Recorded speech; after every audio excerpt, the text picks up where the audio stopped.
Alors, on va démarrer par Biagri. Alors, expliquez-moi le concept Biagri et en quoi il est révolutionnaire. Alors le concept Biagri, il est très simple au travers d'une plateforme collaborative comme WeFarmUp, comme Blablacar, comme Airbnb. On met en relation un agriculteur, qu'il soit céréalier, éleveur ou autre type d'agriculture, avec un acheteur, qu'il soit un négociant, une coopérative, un courtier, un éleveur aussi. Et donc l'objectif, c'est d'ouvrir les exploitations sur de nouveaux débouchés, pas simplement se cantonner à ce qu'on a autour de notre exploitation. Et l'intérêt de Biagri pour des acheteurs, c'est de faciliter la collecte. C'est-à-dire qu'au travers de cette plateforme et grâce au numérique, on a des leviers qui nous permettent d'être plus réactifs, d'aller plus vite. Et on a aussi rapidement pris en charge la logistique, mis plein de choses en place justement pour adapter en fait le commerce agricole au numérique.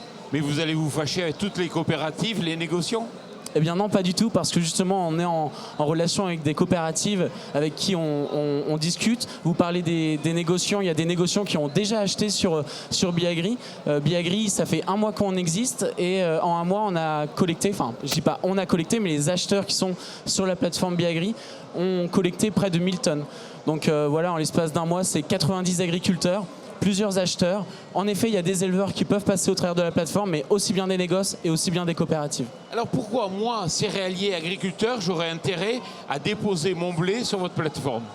Eh bien, simplement, on vient complètement ouvrir les débouchés de l'exploitation. C'est-à-dire que le blé qu'on a dans nos silos, il va peut-être correspondre à un marché que notre intermédiaire habituel n'a peut-être pas.